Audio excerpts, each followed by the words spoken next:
Race can be considered a compass. Many studies have shown that it can be a guide that can show us the proximity to toxic sites and the inequitable ways that environmental regulations are both created and enforced. So you can see how toxic sites and pollutants are more likely to be found near Black, Indigenous people of colors. I mean, communities that are mainly predominantly Black, Indigenous people of color. So I think that it is necessary for environmental racism to be acknowledged if we want to help fix its detrimental effects on Black, Indigenous people of color. Today, I will be discussing three different aspects of environmental racism.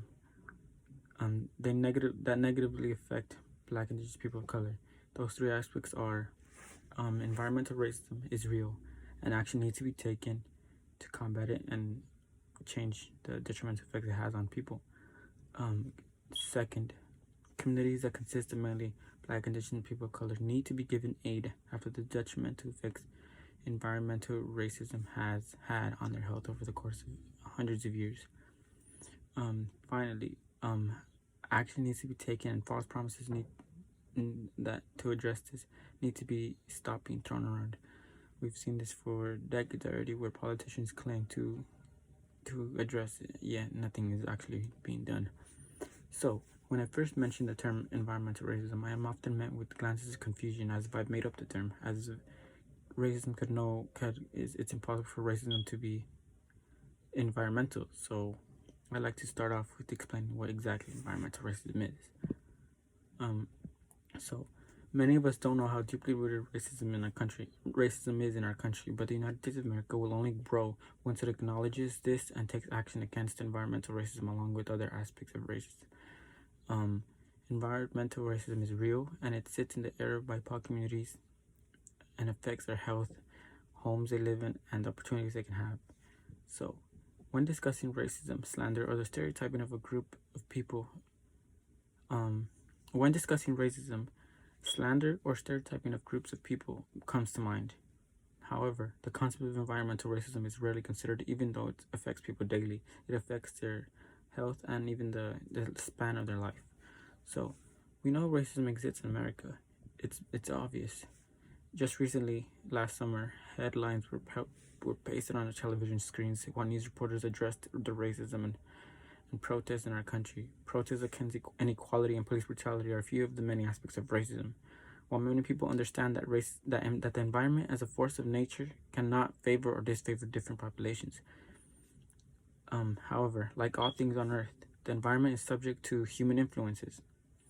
Unfortunately, these influences often tend to lower their hands to the worst of our society, to our society, including racism and classism, which can ultimately create environmental racism. So, to environmental racism refers to how, according to Peña-Par, environmental racism refers to how minority group neighborhoods populated primarily by people of color and members of low socioeconomic backgrounds are burdened with disproportionate numbers of hazards, including toxic waste, pollutants in the air, facilities, garbage dumps, and other sources of environmental pollutions, and foul odors that lower the quality of life for many Black and Indigenous people and Indigenous people of color. This can lead to many different causes problems along the way regarding their health and the span of their life. It can lead to different diseases and cancers, and as climate change worsens, so will the effects of on Black and Indigenous people of color health. They will be disproportionately affected if nothing is actually if environmental racism isn't acknowledged.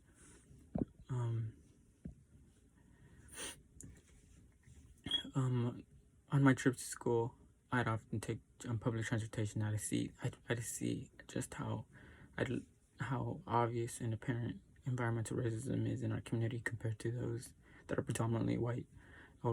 Just outside my window, I see clouds of pollution just a few blocks away. I never really noticed how this is synonymous with the streets of South Central or other communities like my own until I grew up and I saw the sharp contrast between neighborhoods. I'm sure if you live in South Central LA, which is an area that is majority made of Black Indigenous people of color, you would see the amount of factories that sit right by plazas and our homes. So, now that I have discussed a bit of what exactly environmental racism is, I will now discuss the detrimental effects Black and Indigenous people of color suffer from because of those injustices. So, environmental racism positions dominant environmental framing as racially driven, in which Black and Indigenous people of color are affected disproportionately by poor environmental practices. These poor environmental practices, as many studies have shown, show that there are plenty of issues that cause a lot of harm in many different aspects to Black and Indigenous people of color, from their health to the span of life to the food they're able to get and the stores that surround them.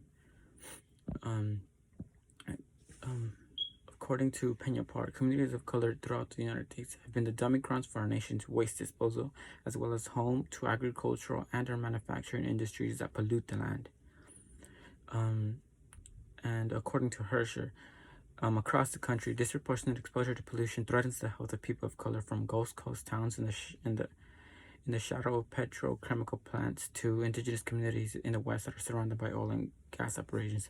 And as I had mentioned before, I see that in my own communities right outside my window.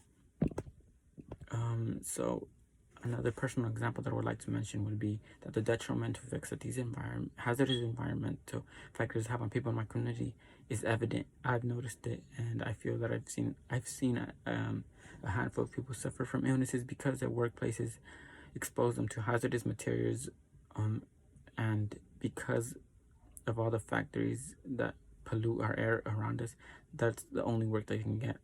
So they suffer from asthma, and those who suffer from asthma have it significantly worse because of the amount of pollutants in our community, compared to those that are predominantly white and have a higher socioeconomic status. So these environmental injustices that cause health problems in thousands of Blacks were created by the federal government. Yet today's President Biden, is still making these promises after decades of false promises. So my third main point, I would like to argue that the federal government's role in responding to environmental racism makes sense when you consider that it created the problem in the first place. These regulations were enforced and created by the federal government, and that is why it's taken them so long to address it and actually combat it. This tends to be perpetrated into policies, which is one way that environmental racism is perpetuated. This situation is simple because when we have government officials that are rich, that are white, and they don't understand how we are affected, they place those newest hazardous waste facilities or dump sites in our areas, where people do not look like them. A majority of politicians are white and rich. They would not want these sites to be in their own backyard, in their community, so they place them in our communities, so we have to suffer the trauma and dangers in health because of it. For example, according to Herscher, decades ago in 1994, President Bill Clinton signed an executive order that outlined the consequences of failing to consider possible environmental injustices. Today, the current President Joe Biden still makes promises to acknowledge these environmental injustices, since not much has changed. This is evident because they are still making the same promises after decades of supposed change. The federal government has known of environmental injustice for decades. Presidents have promised to address it, but once again, according to Herscher, a legacy of weak laws and spotty enforcement has left Black, brown, and poor communities mired in pollution and health hazards. Right now, I'm sitting in front of my window, and I can see the plumes of smoke from a factory right outside.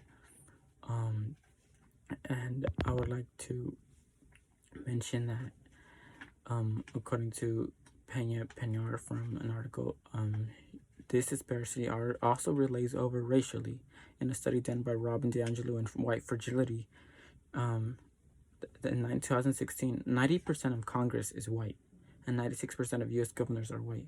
In addition, the top 10 richest Americans are also white.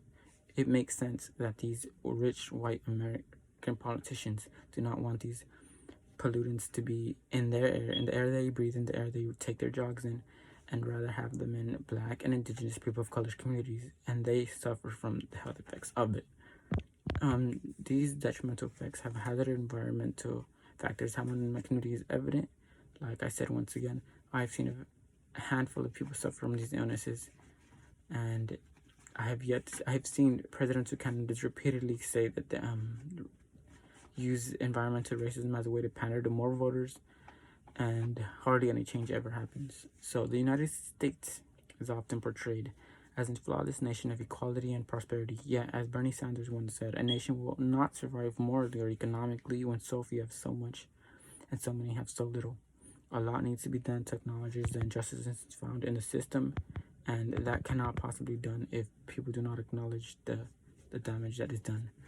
So, to summarize ideas that I've brought up in my speech, I want to mention that the environmental inequalities are deeply tangled within our political and economic structures, and like daunting cobwebs, they only had more problems to people in my community, to the social inequalities that already affect millions of people like me, and there's a real issue that is hardly ever addressed and taken seriously. So its effects are detrimental to many aspects of Black and Indigenous people of color's lives, from unhealthy air quality to toxic chemicals and substances or dangerous water supplies like in Flint, Michigan. Finally, presidential figures need to stop pandering and making false claims surrounding environmental injustice and actually take action to combat it. It's an issue that needs desperate attention and action. Unfortunately, the federal government's role in responding to environmental racism makes sense when you consider that it created the problems in the first place and that it would not benefit them if they actually took action against it. Thank you for listening to my 40-minute speech. My name is Elisa Hernandez.